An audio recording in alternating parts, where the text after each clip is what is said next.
तो देखो आज अपन देखेंगे एक्सियल और इक्वेटोरियल पॉइंट पे और एक किसी जनरल पॉइंट पे किसी डाइपोल के चलते इलेक्ट्रिक फील्ड इंटेंसिटी वैल्यू। ठीक है बच्चों, तो देखो यहाँ पे अपन पहला जो केस देख रहे हैं वो है एक्सियल पॉइंट, इसको इंडाउन पोजीशन भी बोला जाता है। ठीक है, देखो यहाँ मैंने माइनस क्यू चार्ज लिया और यहाँ प्लस क्यू चार्ज लिया, इनके बीच का जो सेपरेशन है बच्चों वो कितना है, 12 है। ठीक है, तो जब सेपरेशन 12 है तो जो डाइपोल मोमेंट की वैल्यू आ रही होगी बच्चों वो कितना आ रही होगी, जो पी की वैल्यू आ रही होगी वो आ रही होगी क्यू इंटू 12। यहाँ तक कोई दिक्कत, यहाँ तक कोई दिक्कत। मैंने इसके सेंटर से एक पॉइंट लिया है पी, जो कि इसके सेंटर से, इस डाइपोल के सेंटर से आर डिस्टेंस पे है। तो देखें अपन, तो प्लस क्यू से जो इसका सेपरेशन होगा, प्लस क्यू से जो सेपरेशन होगा बच्चों वो कितना होगा, आर माइनस एल, और माइनस क्यू से जो सेपरेशन होगा वो कितना हो जाएगा, आर प्लस एल। और अपन देख चुके हैं कि एक पॉइंट चार्ज की वजह से किसी डिस्टेंस आर पे इलेक्ट्रिक फील्ड इंटेंसिटी कितनी आती है।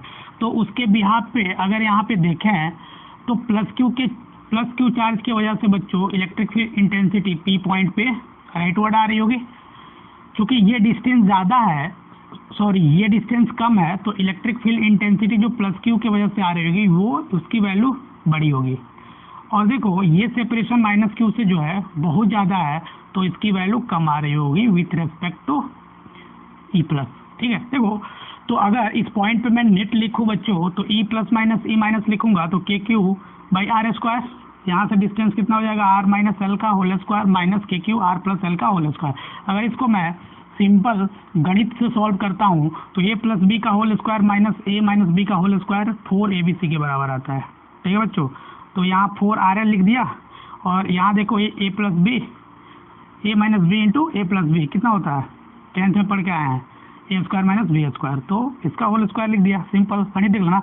अगर मैं डाइपोल का केस बताऊं बच्चों तो ये जो चार्ज का सेपरेशन होता है, ठीक है, वो बहुत छोटा होता है, तो ये जो आर डिस्टेंस होगा वो एल के कंपेरिजन में ज़्यादा होगा, तो L is very very less than R, तो एल स्क्वायर वाला टर्म जो होगा वो टेंड्स टू 0 हो जाएगा।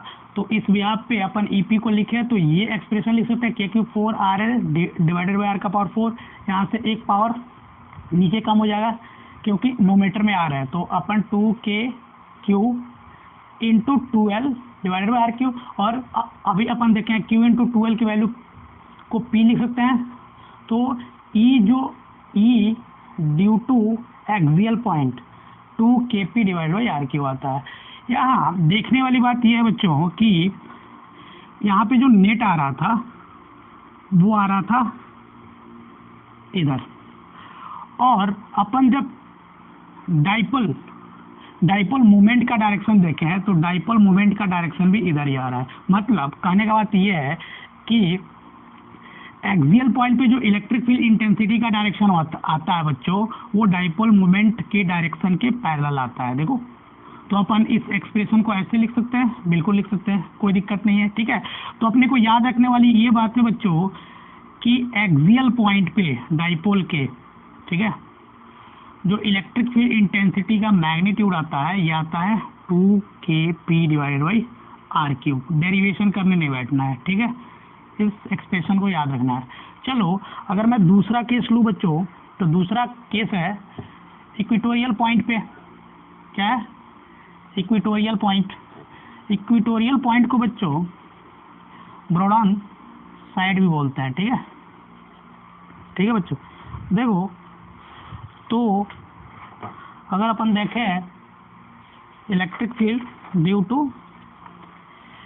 यहाँ बी नंबर केस लिखते हैं, ठीक है, electric field at equatorial point, या इसी को कभी कभी ऐसे लिख दिया जाता है ब्रॉड साइड ऑन पोजीशन, कोई दिक्कत, ये लिखा जाता है। ठीक है, देखो यहाँ पे माइनस क्यू चार्ज, ठीक है, और यहाँ मैंने प्लस क्यू चार्ज लिया। ठीक है, देखो ये एल डिस्टेंस, इसके सेंटर से यहाँ एल डिस्टेंस, और इसके सेंटर से कोई पॉइंट है पी जो कि इससे आर डिस्टेंस पे है। ठीक है, अपने को यहाँ नेट निकालना है, तो अपन इसको लाइनिंग करें तो इसके वजह से जो इलेक्ट्रिक फील्ड आ रही होगी ये इधर आ रही होगी, और इसके वजह से इलेक्ट्रिक फील्ड इधर आ रही होगी। अगर मैं इसको थीटा बोलूँ तो ये भी थीटा, तो बच्चों ये भी थीटा आ रहा होगा। तो यहाँ पे जब मैं पी नेट निकालता हूँ तो देखो ये मेरा पी नेट आ रहा होगा, ठीक है। यहाँ जो डाइपोल मोमेंट वेक्टर होगा माइनस क्यू से पी। देखो यहाँ पे जाहिर सी बात है कि ये जो डायरेक्शन है और ये एंटी पैरेलल है, ठीक है। तो इक्वेटोरियल पॉइंट पे यहाँ से तो डायरेक्शन निकल के बाहर आ रहा है कि जो नेट का डायरेक्शन है वो पी के डायरेक्शन के एंटी पैरेलल है, ठीक है। अगर मैं मैग्नीट्यूड निकालूं बच्चों तो यहाँ देखो अपन देख रहे हैं कि ये वाला डिस्टेंस कितना है R square plus L square, ये वाला डिस्टेंस भी R square plus L square, और चार्जेस का मैग्नीट्यूड सेम है। तो यहाँ पे जो ई प्लस आ रहा होगा, ठीक है, और ई माइनस आ रहा होगा वो इक्वल आ रहा होगा। क्यों? चार्ज की वैल्यू सेम है और डिस्टेंस सेम है, और उसकी वैल्यू कितनी आ रही होगी K Q upon root R square plus L square का होल स्क्वायर। इसको अपन सॉल्व करें तो ये आ रहा होगा इतना ना, ठीक है। चलो ये देखो यहाँ अपन देखें तो ये ई और ए बी ई और एंगल 2 थीटा। तो जो ई पी आ रहा होगा बच्चों वो कितना आ रहा होगा, जो ई पी आ रहा होगा वो आ रहा होगा 2e cos 2 थीटा बाई 2। ये बात मैं पहले ही बता चुका हूँ, ठीक है।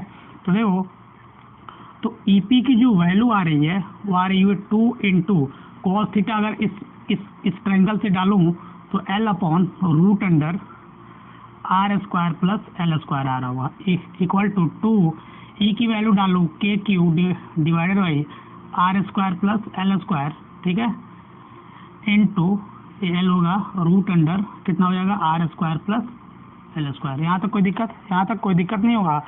तो इसको अगर फर्दर मैं सॉल्व करूँ तो ई एट पी पॉइंट कितना आ रहा होगा बच्चों, देखो ई एट पी पॉइंट आ रहा होगा।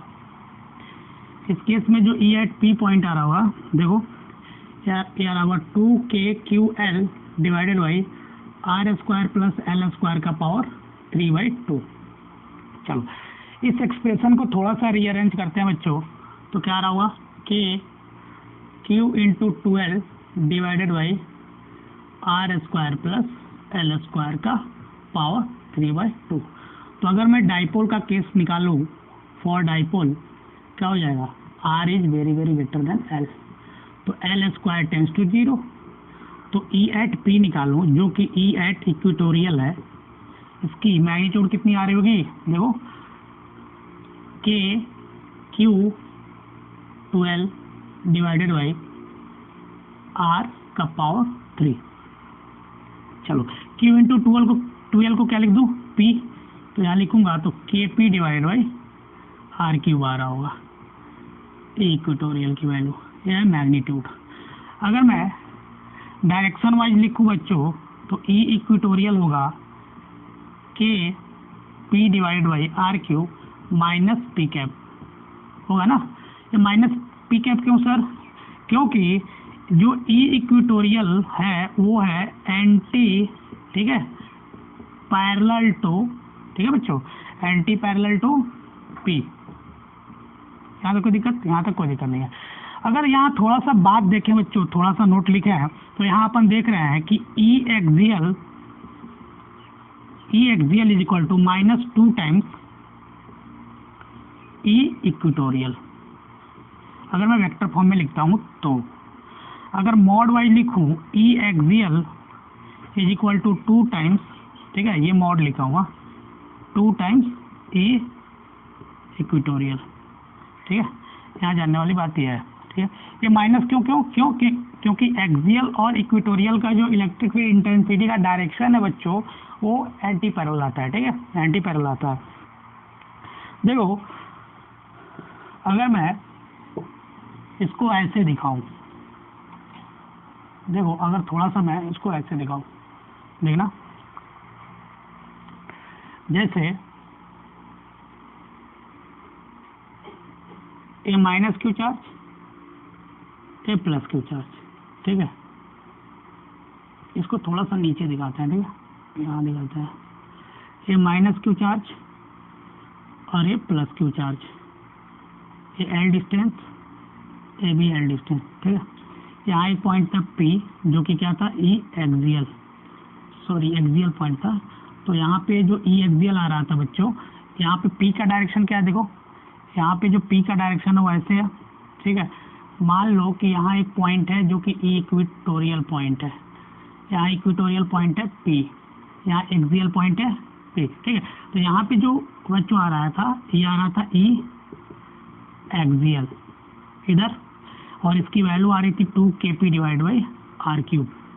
यहाँ पे देखो ये आ रहा है एक्सियल वाला, यहाँ पे आ रहा है E axial is parallel to P, दिख रहा है P भी इधर ही एक्सियल। यहाँ पे देखो, यहाँ पे जो आ रहा था इक्वेटोरियल, ये इधर आ रहा था कि नहीं, ये इधर आ रहा था, और इसकी वैल्यू कितनी आ रही थी, kp divide by are cube. That's why मैंने ये कंक्लूजन यहाँ लिखा था, ठीक है। यहाँ तक कोई दिक्कत, ये यहाँ से आर डिस्टेंस पे था, ये यहाँ से आर डिस्टेंस पे था, ठीक है। तो इसका मैग्नीट्यूड ये आता है, यहाँ तक कोई दिक्कत, यहाँ तक कोई दिक्कत नहीं होगा। तो यहाँ अपन देख रहे हैं कि डाइपोल के केस में जो इलेक्ट्रिक फील्ड आ रहा है बच्चों, वो आ रहा है इनवर्सली प्रोपोर्शनल टू आर का power 3, inversely proportional to R का पावर 3 आ रहा है, ठीक है। देखो अगर अपन किसी जनरल पॉइंट को डील करें, अगर अपन किसी जनरल पॉइंट को लेते हैं बच्चों, जैसे मान लो मैं जो थर्ड पॉइंट है वो किसी जनरल पॉइंट को लेते हैं, ठीक है, कोई दिक्कत। देखो मान लो कि मैंने कोई जनरल पॉइंट लिया,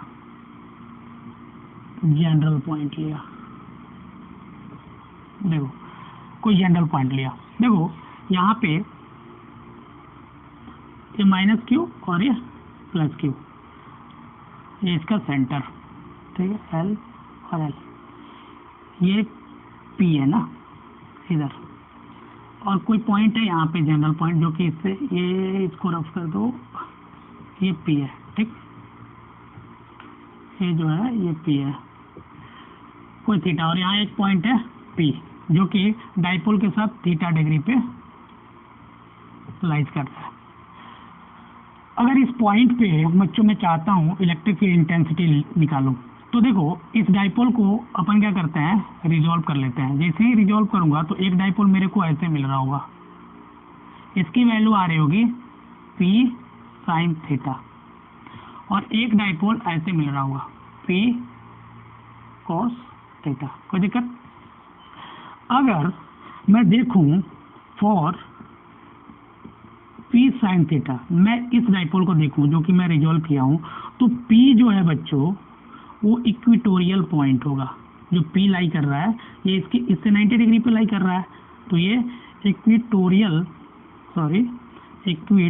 पॉइंट होगा।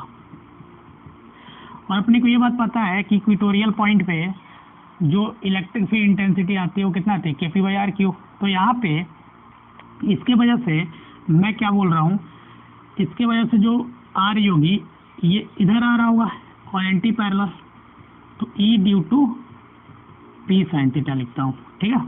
तो E ड्यू टू जो P sin थीटा आ रहा होगा वो कितना आ रहा होगा, kp sin theta divide by are cube, ठीक है। सिमिलरली बच्चों ये आ रहा होगा E due to P cos theta, क्योंकि अगर मैं P cos थीटा का, ठीक है बच्चों, अगर P cos थीटा जो है, P cos थीटा के लिए जो पॉइंट है बच्चों वो कौन सा पॉइंट है, वो वाला पॉइंट जो है एक्सियल पॉइंट है। सिमिलरली अगर यहाँ लिखते हैं, आप लोग समझ गए होंगे कि for P cos theta dipole, P is acting like axial point, axial point है, ठीक है, एक्सियल पॉइंट है। तो E due to P cos theta कितना आ रहा होगा, 2kp cos theta upon R cube. यहाँ तक कोई दिक्कत नहीं, दिक्कत। अगर मैं उस P पॉइंट को यहाँ लिखूँ तो एक आ रहा है इधर EP cos थीटा, एक आ रहा है इधर EP sin थीटा। इसका जो नेट होगा मैं इसको ई नेट ऐसे बोल रहा हूँ, ठीक है, जो कि यहाँ से अल्फा डिग्री बना रहा है। और मैं डाइपोल को पैरेलल ट्रांसलेट करूँ तो मेरा डाइपोल ऐसे आ रहा होगा, देखो क्योंकि इसे थीटा डिग्री एंगल बना रहा होगा, ठीक है। तो मैंने पूरे सिस्टम को पी पॉइंट पे लाके खड़ा कर दिया, कर दिया। तो देखो अगर मैं मैग्नीट्यूड निकालूं तो ये जो दोनों वेक्टर हैं ये एक दूसरे के परपेंडिकुलर है, तो जो ई नेट निकल रहा होगा बच्चों वो निकल रहा होगा ई पी साइन थीटा का whole square plus E P cos theta का होल स्क्वायर। अगर इसको अपन सॉल्व करें तो देखो K P by are cube, ठीक है, रूट अंडर 2 कॉस थीटा का whole square plus sine square theta आ रहा होगा। एक बार चेक कर लेना, ठीक है।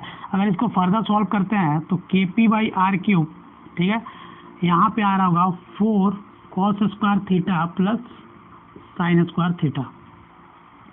इसको मैं स्प्लिट कर दूं तो मैं इसको ऐसे लिख सकता हूँ K P by are cube root under 3 cos square theta plus sine square theta plus cos square theta, ऐसे लिख सकता हूँ। अगर मैं इसको यहाँ सॉल्व करूँ बच्चों, अगर मैं इसको यहाँ सॉल्व करता हूँ तो देखो क्या आ रहा होगा। अगर मैं यहाँ सॉल्व करूँ देखो क्या आ रहा होगा, जो ई नेट आ रहा होगा वो आ रहा होगा के P by are cube root under 1 plus, ठीक है, 3 कॉस स्क्वायर थीटा।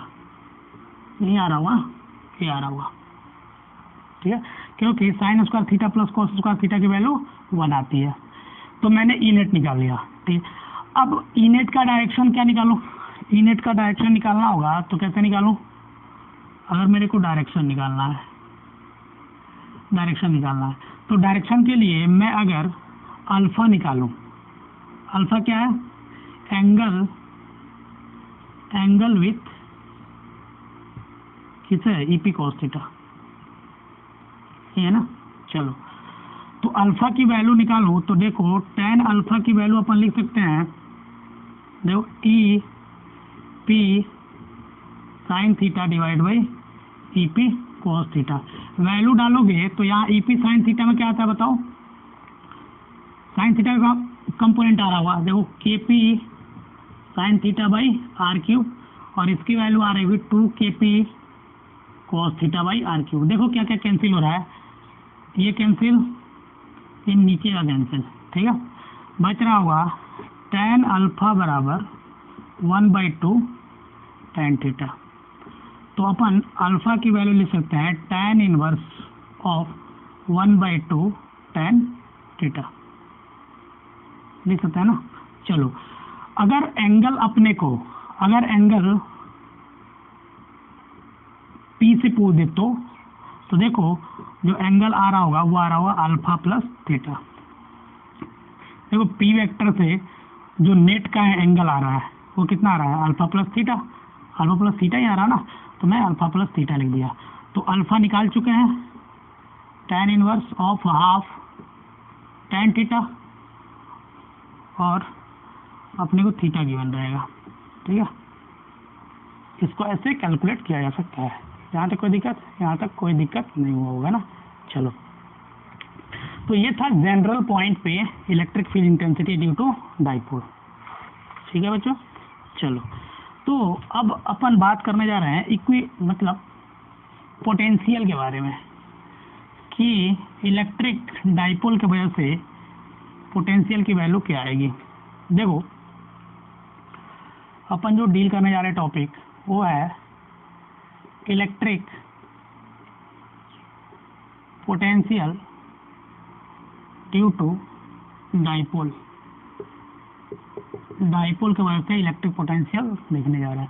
अभी तक अपन ने क्या देखा बच्चों? अभी तक अपन डाइपोल की वजह से इलेक्ट्रिक फील्ड इंटेंसिटी देखा, कहाँ? एक्सियल पॉइंट पे, ठीक है, इक्वेटोरियल पॉइंट पे और किसी भी जनरल पॉइंट पे, ठीक है। इसी तरह अपन इलेक्ट्रिक पोटेंशियल डील करेंगे एक्सियल पॉइंट पे, इक्वेटोरियल पॉइंट पे और किसी भी जनरल पॉइंट पे। यहाँ तक कोई दिक्कत? यहाँ तक कोई दिक्कत। तो पहला जो केस लेने जा रहे हैं वो लेने जा रहे हैं एट एक्सियल पॉइंट। देखो यहाँ एक माइनस क्यू चार्ज,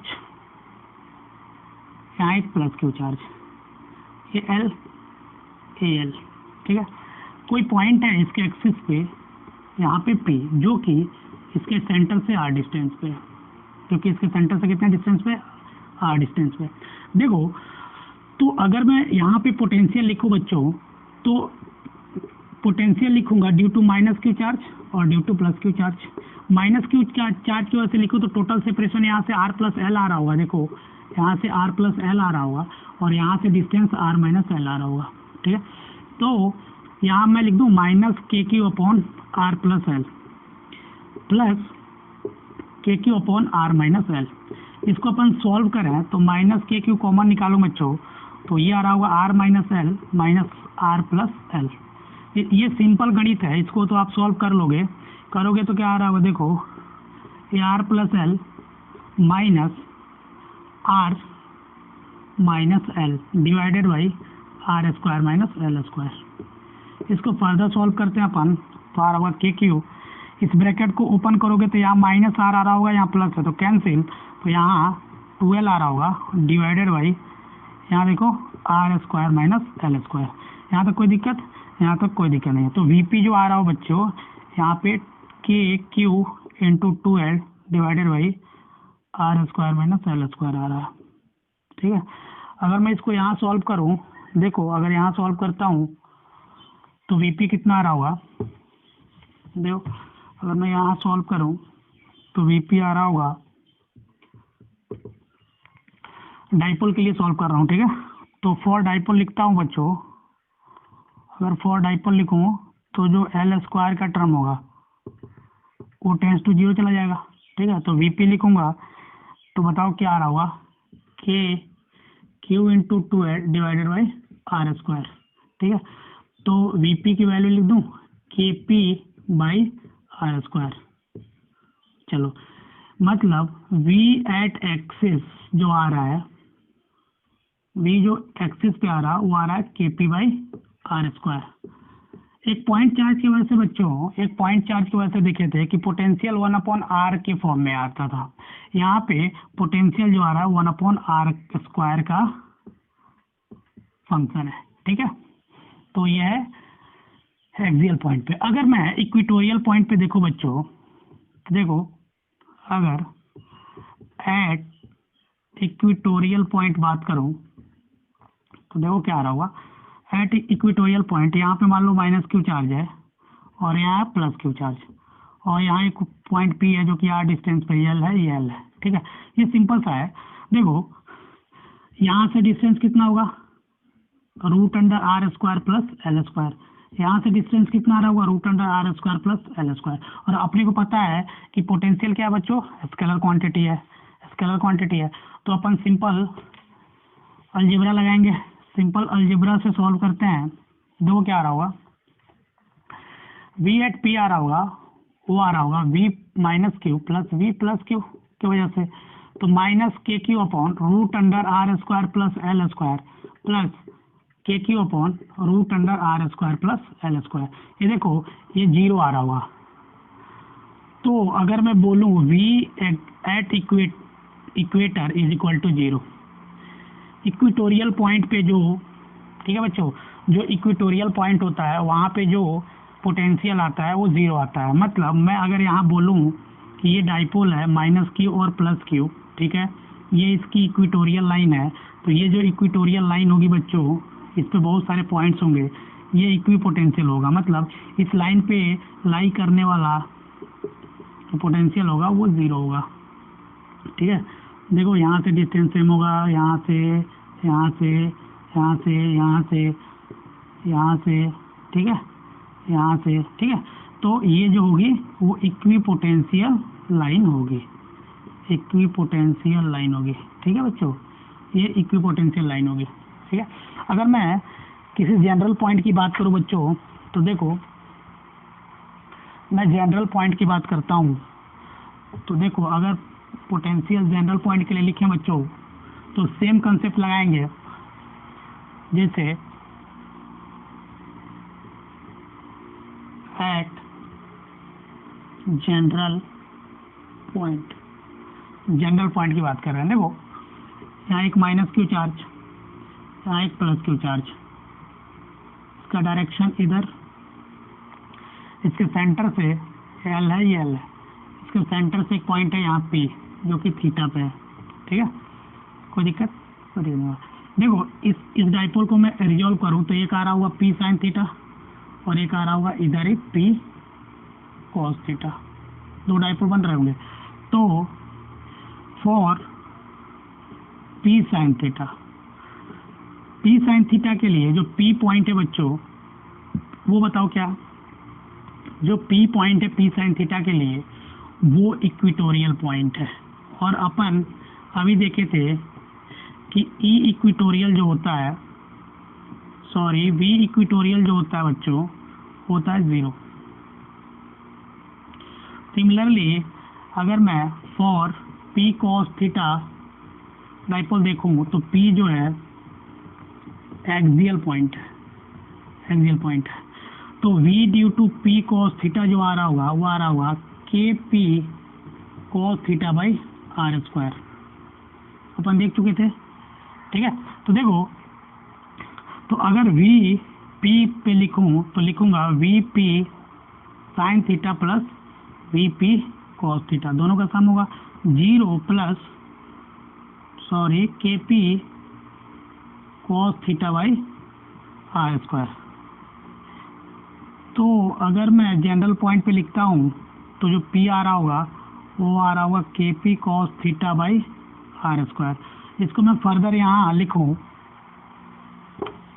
देखो अगर मैं यहाँ सॉल्व करता हूँ तो इसको अपन कैसे लिख सकते हैं, इस वी पी को अपन लिख सकते हैं जो जनरल पॉइंट के लिए है उसको लिख सकते हैं के पी, ठीक है, डॉट आर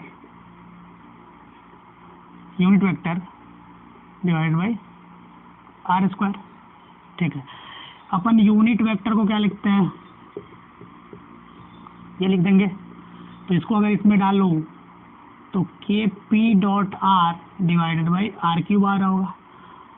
तो अगर इसको सॉल्व करें तो यार होगा के p vector unit vector is equal to k p dot r vector divide by are cube, यार होगा ना। चलो यहाँ तक कोई दिक्कत नहीं होगा। चलो देखो, अगर मैं एक ट्रायंगल बनाऊं तो जो जनरल पॉइंट आ रहा है बच्चों, देखो अगर एक ट्रायंगल बनाता हूं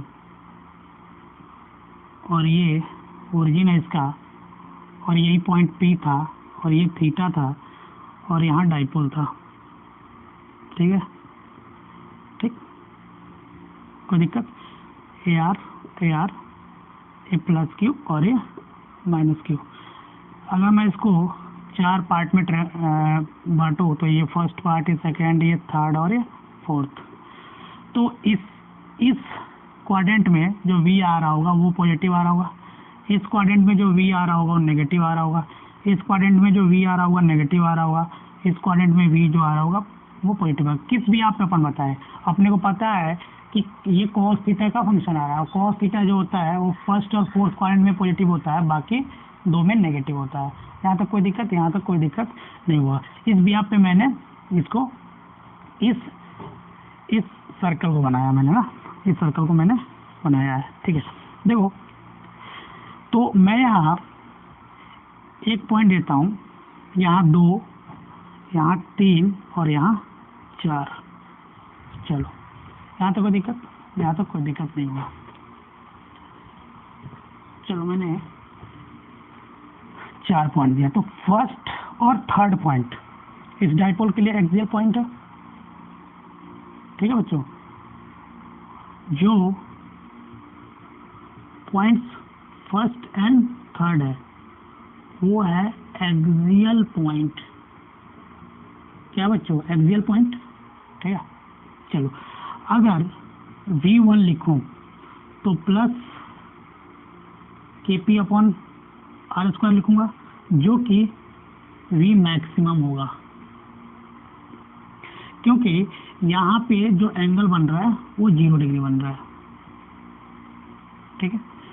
अगर V थर्ड लिखूं बच्चों तो माइनस के पी अपॉन आर क्यूब आ रहा होगा और ये V मीन आ रहा होगा, ठीक है, क्योंकि यहाँ थीटा जो है 180 डिग्री बना। Theta is the angle between P and R, ठीक है। Theta is the angle between P and R, याद रखना। चलो और 2 और 4 को देखो, अगर पॉइंट्स 2 एंड 4 को देखता हूँ बच्चों, तो ये इक्विटोरियल पॉइंट हो रहा होगा, आ रहा होगा ना, ये तो इक्विटोरियल पॉइंट है। तो इक्विटोरियल पॉइंट पे अपने को पता है बच्चों पोटेंशियल होता है वो 0 होता है। अगर मैं इन पॉइंट्स का पोटेंशियल को अरेंज करूँ बच्चों, तो सबसे ज़्यादा V1 आ रहा होगा, फिर V2 is equal to V4 आ रहा होगा, और नेगेटिव में वैल्यू किसकी आ रही है, V3 की आ रही है। ये ऑर्डर होगा, ये ऑर्डर आ रहा होगा पोटेंशियल का। यहाँ तक नोट करो। अगर इसमें ग्राफ प्लॉट करते हो तो देखो ग्राफ जो होगा फॉर आर, अगर आर सेम हो, फॉर आर सेम, अगर डिस्टेंस में सेम बोलता हूँ, तो जब ग्राफ बन रहा होगा cos थीटा का बन रहा होगा, cos थीटा का बन रहा होगा ना, देखो ठीक है।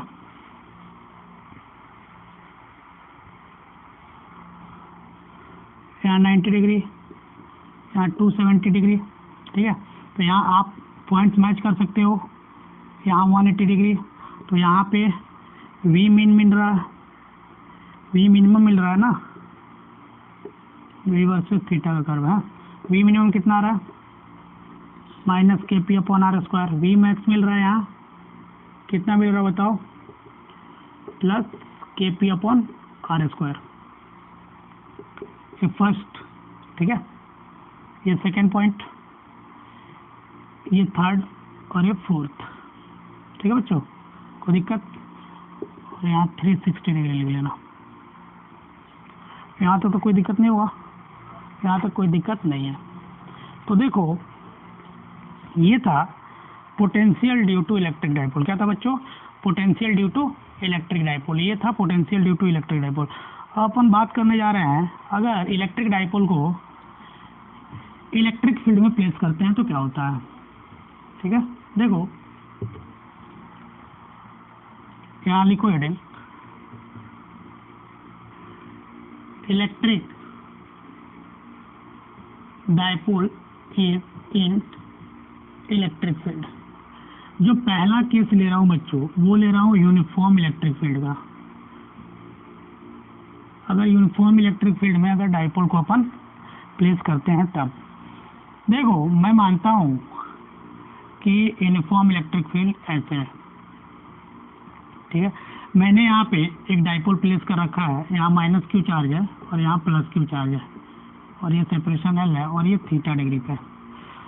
तो जो पहला केस डील करने जा रहे हैं बच्चों, वो है फोर्स।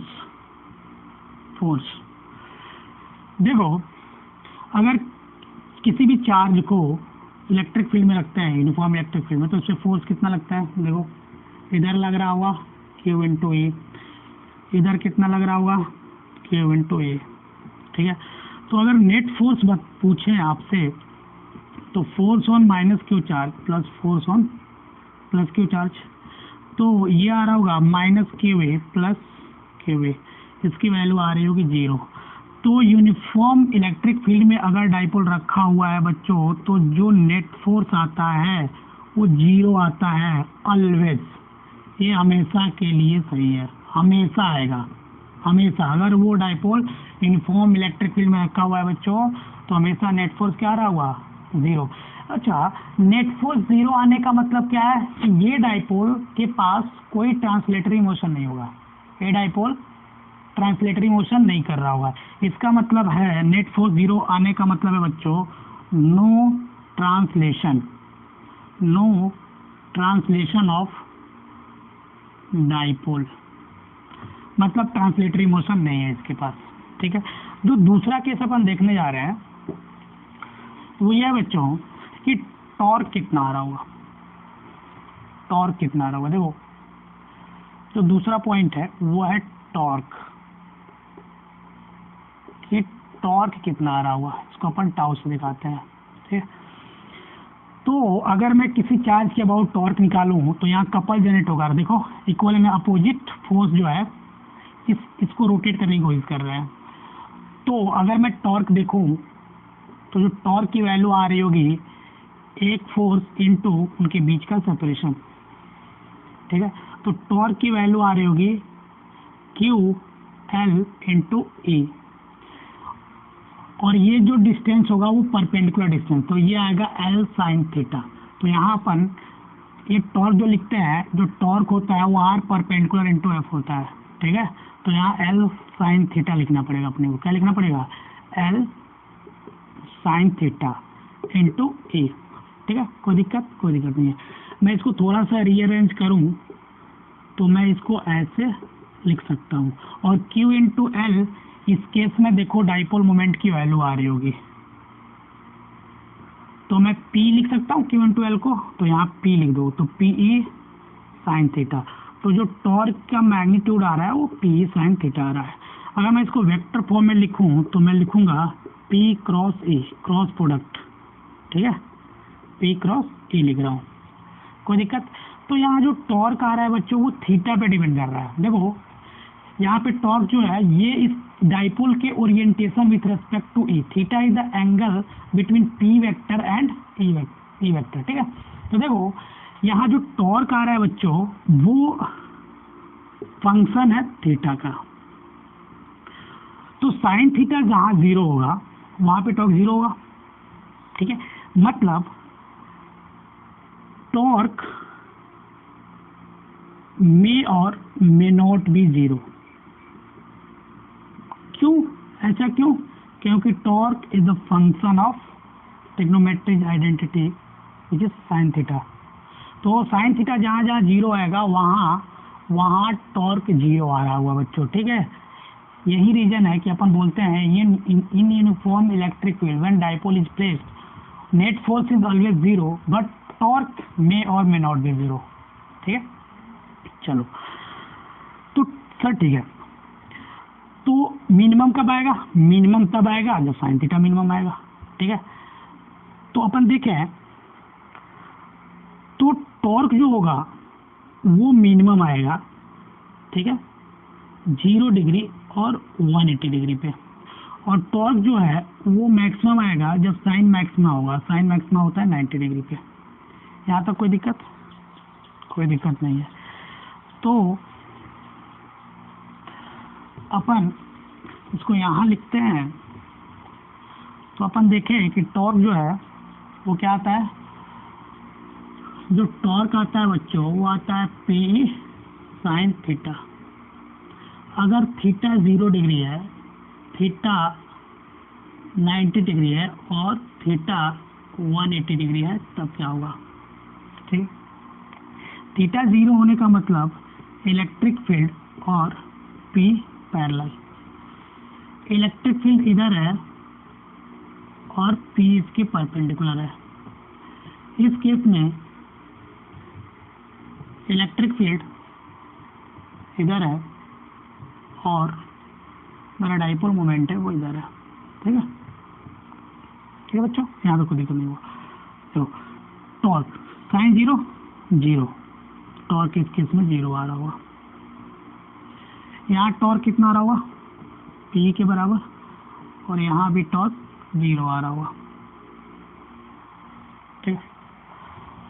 अपन बाद में चेक करेंगे कि टॉर्क 0 होने का मतलब रोटेशनल इक्विलिब्रियम और ऑलरेडी ट्रांसलेटरी इक्विलिब्रियम है, तो कंप्लीट इक्विलिब्रियम के केस में स्टेबल अनस्टेबल। तो याद रखना है ये जो केस होगा वो होगा स्टेबल इक्विलिब्रियम का, इसको बाद में अपन देखेंगे, ठीक है।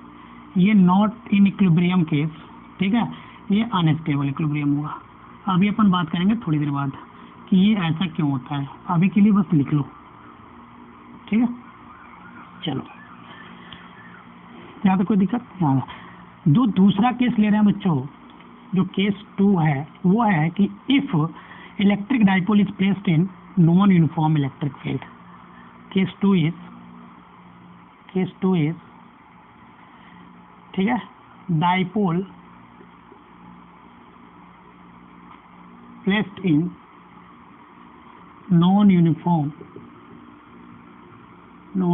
Electric field. डाइपोल को मैं जब नॉन यूनिफॉर्म इलेक्ट्रिक फील्ड में प्लेस करता हूं तो क्या, देखो एक पॉइंट चार्ज की वजह से मैंने क्या किया, एक non uniform electric field generate किया, ठीक है, नॉन यूनिफॉर्म। यहाँ पे मैंने एक डाइपोल रखा, माइनस क्यू चार्ज और प्लस क्यू चार्ज,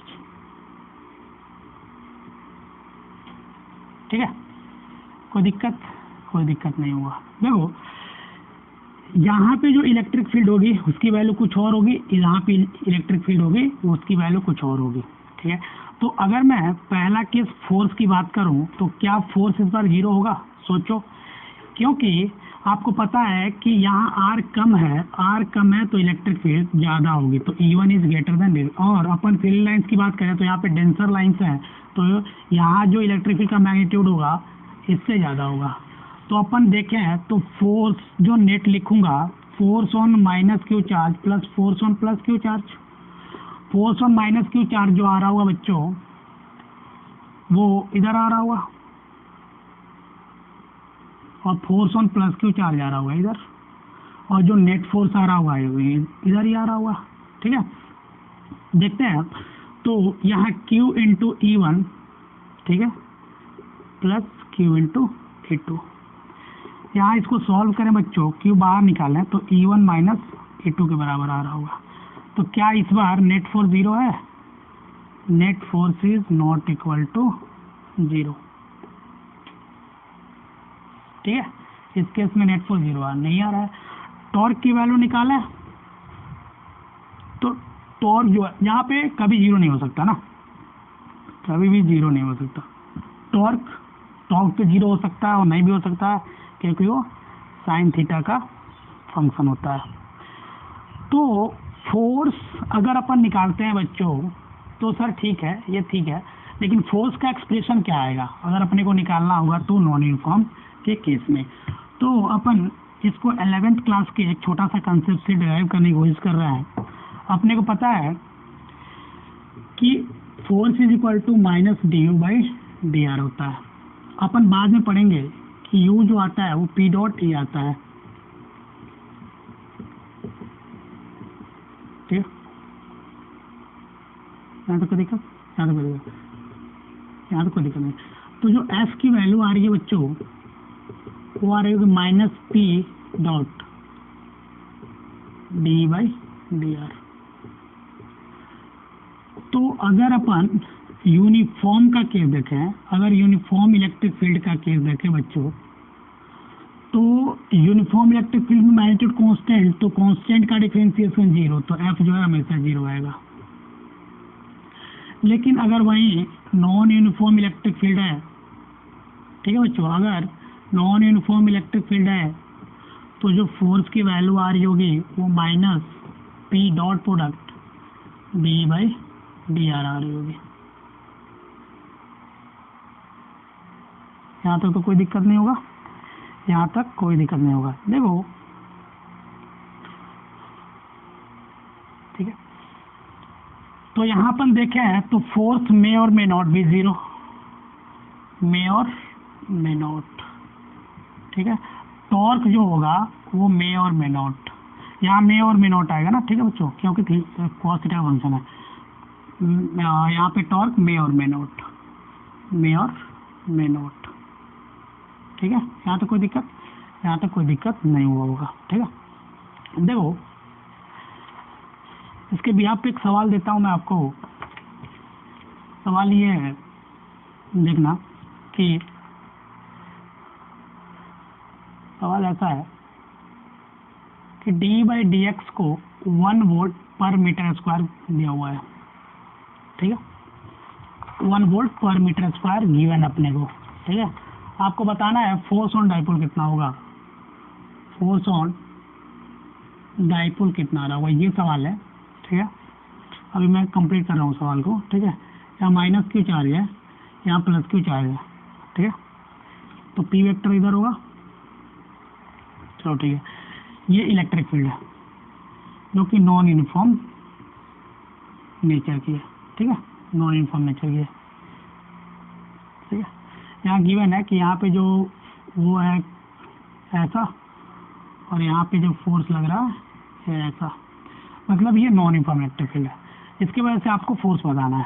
चलो इसका सॉल्यूशन तो कर लोगे, आसान सवाल है कि फोर्स जो आता है वो क्या आता है, dot product minus P dot D by D R.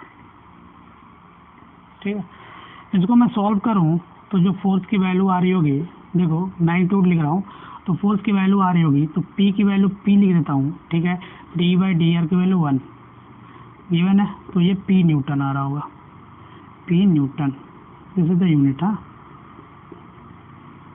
P को क्या लिखोगे, अगर L दिया हुआ है तो Q इंटू L लिख लेना।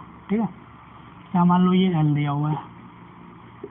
ठीक है, तो L दिया होगा तो Q इंटू L आएगा, कितना न्यूटन आ रहा होगा फोर्स। ठीक है, चलो अपन एक छोटा सा और एक कंसेप्ट देखते हैं कि अगर यूनिफॉर्म इलेक्ट्रिक फील्ड में डाइपोल को प्लेस करते हैं तो रोटेट करने में एक्सटर्नल वर्क डन करना पड़ता है अपने को। क्यों करना पड़ता है अपन देखते हैं। ठीक है, देखो work done to rotate a dipole in uniform electric field. ठीक है, यहाँ तक कोई दिक्कत, यहाँ तक कोई दिक्कत नहीं। देखो जैसे मान लो ये इलेक्ट्रिक फील्ड है, एक डाइपोल है, इसको मैंने रोटेट किया। ठीक है, θ1 से θ2,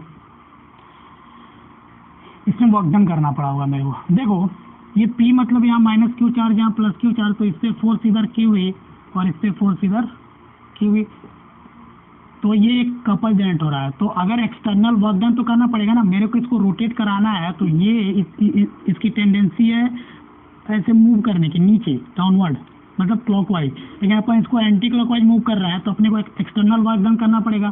तो वर्क डन बाई जो एजेंट होगा बच्चों, work done by the agent आएगा, जो वर्क डन बाई एजेंट आएगा, क्यों आएगा, क्योंकि ये इलेक्ट्रिक फील्ड इसको क्लॉकवाइज सेंस में रोटेट करने की कोशिश कर रही है और जो बंदा है वो इसको एंटी क्लॉकवाइज डायरेक्शन में मूव करने की कोशिश कर रहा होगा। ठीक है, तो अगर मैं वर्क डन को लिखूं θ1 से θ2, ठीक है, इसको लिखता हूँ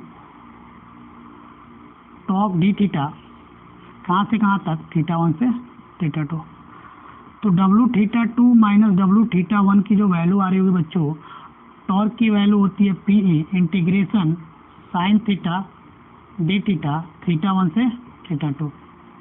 यहाँ तक कोई दिक्कत, यहाँ तक कोई दिक्कत नहीं होगा। मैं इसको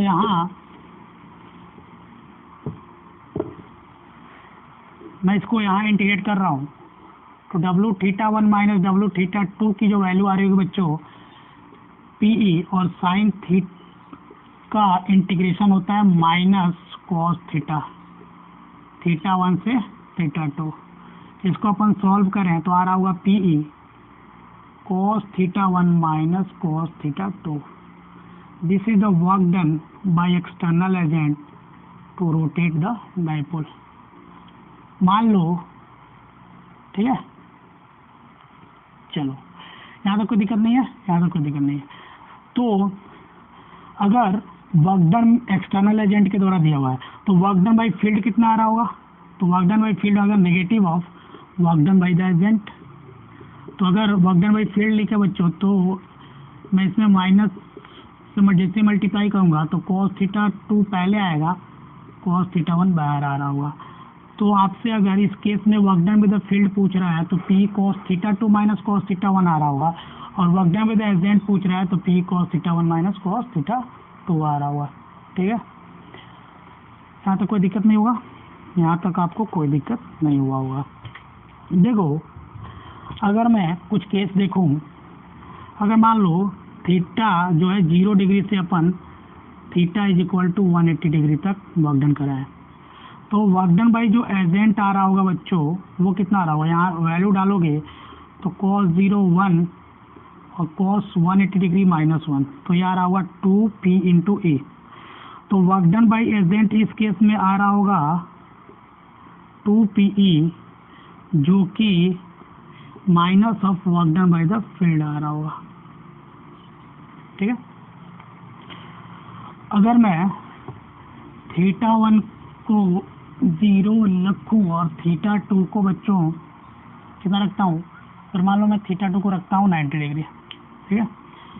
तो थीटा 1 0 डिग्री और थीटा 2 रखता हूँ कितना 90 degree.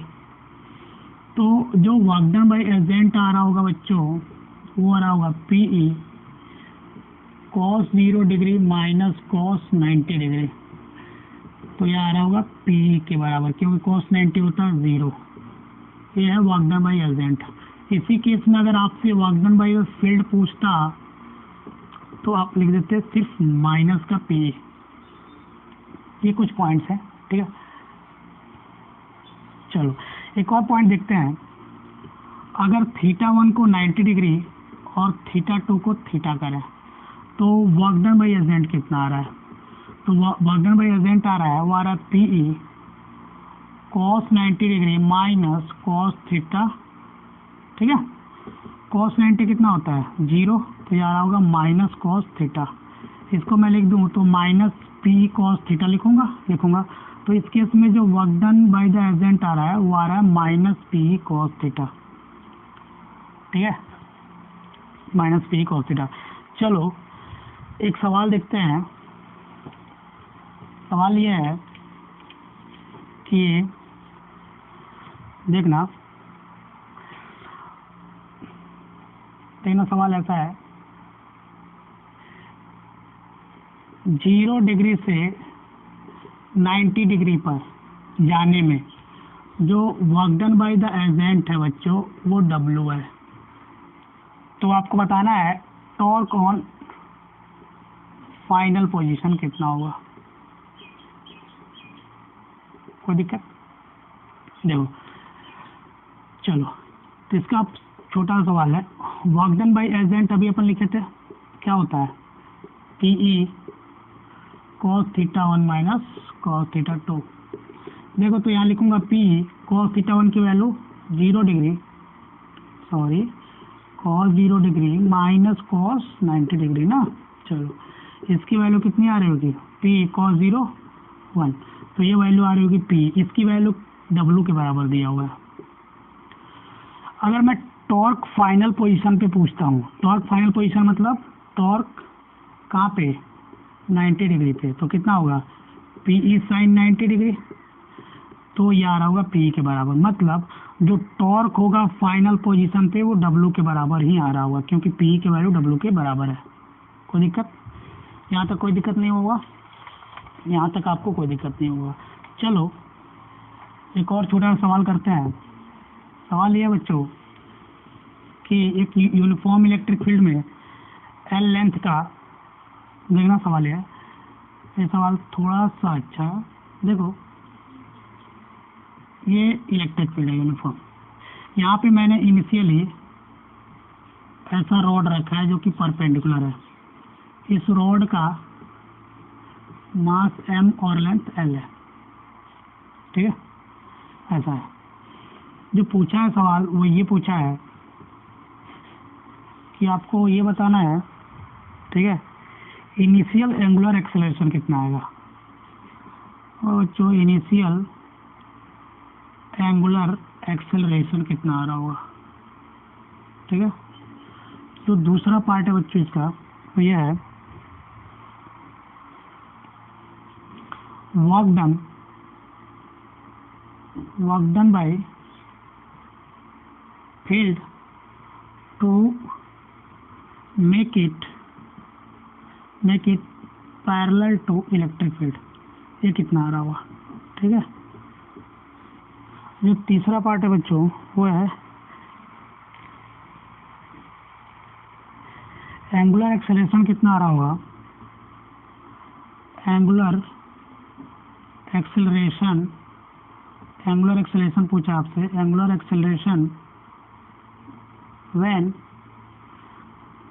Rod is parallel to electric field, ये सवाल आपसे पूछा है, ठीक है। और यहाँ पे चार्ज है प्लस Q और माइनस Q, मतलब ये वेक्टर इधर होगा। तो देखो अगर इसका मैं सॉल्यूशन करूँ बच्चों तो सॉल्यूशन ये आ रहा होगा, जो पहले पार्ट का सॉल्यूशन होगा, देखो जो पहले पार्ट का सॉल्यूशन होगा बच्चों वो ये होगा कि टॉर्क इक्वल टू कितना होता है आई अल्फा। तो इनिशियल पोजीशन पे टॉर्क कितना आ रहा होगा, टॉर्क आ रहा होगा P E sine 90 degree is equal to I into alpha. चलो तो I alpha is equal to आ रहा होगा पी के बराबर आ रहा होगा ना, और पी को अपन क्या लिख सकते हैं क्यू इंटू एल इंटू ई, ये आ रहा होगा आई अल्फा। ठीक है, अच्छा आई क्या है यहाँ मोमेंट ऑफ इनर्शिया, तो ये आ रहा होगा A divided by moment of inertia कितना हो जाएगा एम एल स्क्वायर बाई 12, तो एल से एल गया एक, तो ये 12 Q E divided by M L इसका आंसर आ रहा होगा अल्फा की। जो दूसरा सॉल्यूशन करें बच्चों, आपको पता है कि वर्क डन बाई फील्ड कितना आता है P E cos theta 2 minus cos theta 1।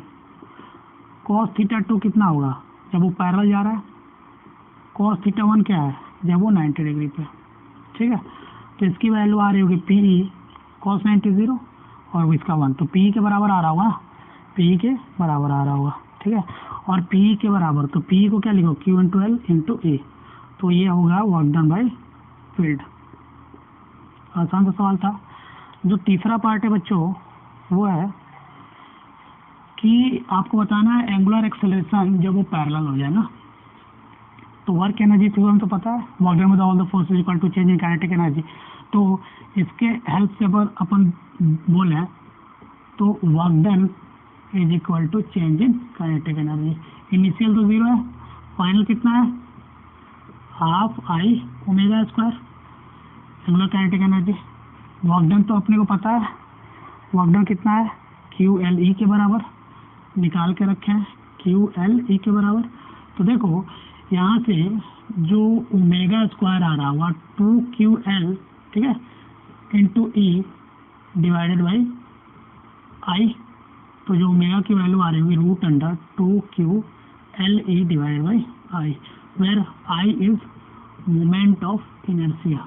ठीक है, जो फाइनल एंगुलर एक्सेलरेशन आ रहा होगा आई की value M L square by 12 डालो, तो Q L E divide by M L square by 12, इसको अपन सॉल्व करते हैं तो ये आ रहा होगा 24 क्यू एल ई, यहाँ से हटा दो एल, ये कैंसिल हो जाएगा। ठीक है, divide by M into L, ये आ रहा होगा ओमेगा की वैल्यू। ठीक है, यहाँ तक कोई दिक्कत नहीं होगा, यहाँ तक तो आपको कोई दिक्कत नहीं होगा। देखो जो अगला कंसेप्ट है बच्चों वो ये है, छोटा सा कंसेप्ट है पोटेंशियल एनर्जी का। ठीक है, potential energy of electric dipole. ठीक है, देखो जो छोटा सा कंसेप्ट है वो है potential energy of electric dipole in uniform electric field. ये क्या होता है मैं बता रहा हूँ, ये होता है work done by agent to move the dipole from theta 1 is equal to 90 degree to theta 2 is equal to theta. मतलब वर्क डन बाय एजेंट लिखो, अभी लिखे थे formula P E cos theta 1 minus cos theta 2। देखो P E, ठीक है, cos theta 1 की value डालो cos 90 degree minus cos theta डालो, ये आ रहा होगा minus P E cos theta. इसको अपन पोटेंशियल एनर्जी लिख सकते हैं। तो जो पोटेंशियल एनर्जी आ रहा है वो माइनस पी कॉस थीटा आ रहा है, इसको अपन लिख सकते हैं ऐसे माइनस पी डॉट ई, लिख सकते हैं बच्चों, यहाँ तक लिखा जा सकता है। ठीक है, चलो देखो बच्चों अपन डाइपोल को यूनिफॉर्म इलेक्ट्रिक फील्ड में छोड़ रहे हैं, तो अपन बोले थे कि वो हमेशा ये ट्राई कर रहा है कि हमेशा, जैसे मान लो कि ये इलेक्ट्रिक फील्ड है, ये डाइपोल है, हमेशा जैसे मैं इसको एक्सटर्नली ऐसे वर्क डन कर रहा हूँ तो ये वापस अलाइन होने की कोशिश कर रहा है इसे। ऐसा क्यों कर रहा है? क्योंकि हमेशा इसकी टेंडेंसी बन रही है पैरेलल टू इलेक्ट्रिक फील्ड होने की। ये इसीलिए क्योंकि क्योंकि ये देखो कि अगर theta is equal to 0 degree करूँ, तो थीटा इक्वल टू जैसे ही 0 डिग्री करता हूँ तो यू जो है मिनिमम मिल रहा है, वो मिल रहा है माइनस पी इंटू ई। तो when dipole is set to free, it tries to align itself in the direction of electric field। मतलब वो ट्राई कर रहा है कि थीटा डिग्री एंगल करे, मेंटेन करे। तो यहाँ पे अपने को u मिनिमम मिल रहा होगा, u मिनिमम मिल रहा है, वो मिल रहा है माइनस पी। u मिनिमम, किसी भी सिस्टम की पोटेंशियल एनर्जी मिनिमम बनने का मतलब हुआ कि वो स्टेबिलिटी की तरफ जा रहा है, हाँ, मोर स्टेबल, इसकी स्टेबिलिटी बढ़ रही होगी। ठीक है, यही रीजन है कि डाइपोल को अपन फ्रीली छोड़ देते हैं तो वो अलाइन हो जाता है in the direction of electric field. ठीक है बच्चों, यही रीजन है। तो देखो, अगर एक छोटा सा टेबल बनाऊं, इसको यहाँ बनाता हूँ, ठीक है, यहाँ ज़्यादा क्लियर हो जाएगा। देखो, अगर मैं एक छोटा सा टेबल बनाऊं, देखो यहाँ लिखता हूँ थीटा 0 डिग्री, ठीक है, 90 डिग्री और 180 डिग्री। ठीक है, यहाँ लिखता हूँ टॉर्क के बारे में, यहाँ पोटेंशियल एनर्जी, और यहाँ लिखता हूँ नेचर ऑफ इक्विलिब्रियम के बारे में। ठीक है,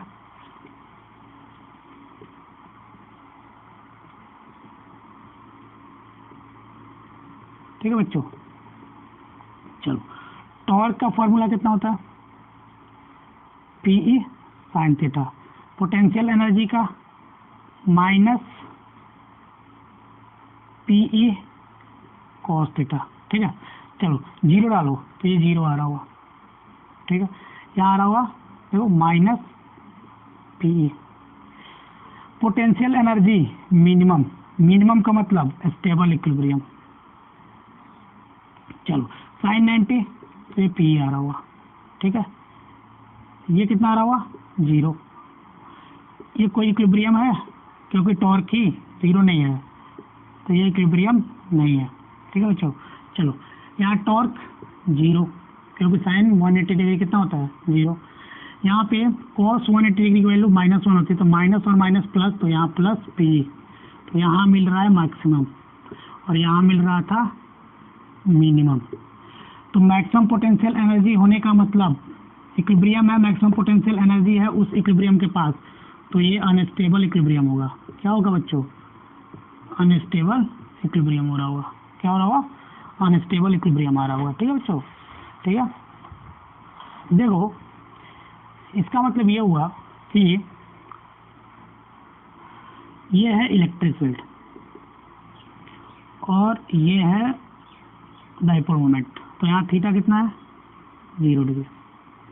थीटा 0 डिग्री का मतलब यहाँ यू मीन है माइनस पी। ठीक है, यहाँ तक कोई दिक्कत नहीं होगा। अगर इलेक्ट्रिक फील्ड इधर और पी इधर, थीटा कितना है? 90 डिग्री, तो यू की वैल्यू आ रही होगी 0। कॉस 90 कितना होता है? 0। सिमिलरली अगर मैं इसको यहाँ देखूँ, इलेक्ट्रिक फील्ड इधर और डाइपोल मोमेंट वेक्टर इधर, थीटा की वैल्यू 180 डिग्री और यू आ रहा होगा मैक्सिमम प्लस पी। यहाँ तक कोई दिक्कत? तो यहाँ तक कोई दिक्कत नहीं। चलो एक सवाल देखते हैं। सवाल ये है कि ऐसा सवाल है, एक इलेक्ट्रिक फील्ड है यूनिफॉर्म, यहाँ एक डाइपोल को मैंने छोड़ दिया, जाके यहाँ से ऐसे में ऐसे किया, पहले डाइपोल ऐसा था, पहले डाइपोल ऐसा था ना, मैं इसको थोड़ा सा स्लाइटली डिस्प्लेस किया, स्लाइटली एंगुलर डिस्प्लेसमेंट दिया, ऐसा थोड़ा सा किया और छोड़ दिया। छोड़ने के बाद क्या हो रहा होगा, ये वापस इसको मीन की तरफ ला रहा होगा, क्योंकि देखो यहाँ पे मीन पोजीशन है, क्योंकि थीटा इनिशियली 0 डिग्री था, तो टॉर्क हो जाएगा 0, तो इनिशियली ये मीन पोजीशन पे था। अब वापस जैसे ही ऐसे था इलेक्ट्रिक फील्ड और ऐसे था डाइपोल, ऐसे था तो ये इक्विलिब्रियम में था, मीन पोजीशन पे। जैसे ही इसको मैं स्लाइटली से डिस्प्लेस करके छोड़ूंगा तो वापस ये इलेक्ट्रिक फील्ड, ठीक है बच्चों, इसको वापस इसे खींचेगी, मतलब रीस्टोरिंग टॉर्क जनरेट हो रहा होगा। ठीक है, इस केस में बताना है आपको इसका टाइम पीरियड कितना होगा फॉर थीटा इज स्मॉल। अगर इसको अपन सॉल्व करें बच्चों तो डिस्प्लेस पोजीशन पे टॉर्क लिखे जो कि रीस्टोरिंग नेचर का है, वो कितना आ रहा होगा, पीई, ठीक है, पीई साइन थीटा। ठीक है, थीटा चूंकि स्मॉल है तो साइन थीटा को अपन लिख सकते हैं थीटा के बराबर। तो रीस्टोरिंग टॉर्क जो जनरेट हो रहा है बच्चों वो पी इंटू थीटा हो रहा। ठीक है, यहाँ तक कोई दिक्कत नहीं, यहाँ तक कोई दिक्कत नहीं होगा। अब टॉर्क को लिखते हैं बच्चों I into alpha is equal to P E into theta. ठीक है, अगर अल्फा यहाँ से निकालना है तो ये आ रहा होगा पी डिवाइडेड बाई आई। आई यहाँ पे क्या है बच्चों, यहाँ पे याद रखना आई जो है मोमेंट ऑफ इनर्शिया है। ठीक है, मोमेंट ऑफ इनर्शिया है, तो ये अल्फा आ रहा हुआ। तो अपन एंगुलर एसएचएम में देखे हैं कि अल्फा इज इक्वल टू होता है ओमेगा स्क्वायर इंटू थीटा। ठीक है, यहाँ थीटा भी लिख लेना। इसे कंपेयर करें बच्चों तो अपने को ओमेगा स्क्वायर की वैल्यू देखो कितना मिल रही है, यहाँ ओमेगा स्क्वायर की जो वैल्यू मिल रही होगा बच्चों पी बाई आई मिल रहा है ना। तो देखो जो ओमेगा स्क्वायर है वो मिल रहा है पी बाई आई, तो ओमेगा की जो वैल्यू मिलेगी वो कितना मिलेगी, पी बाई आई। आई मतलब मोमेंट ऑफ इनर्शिया का रूट अंडर। ठीक है, तो ओमेगा को अपन क्या लिखते हैं 2π/t is equal to root under P E by I. तो टाइम पीरियड आ रहा हुआ 2π root under I by P. ये फॉर्मूला आपको याद रखना है।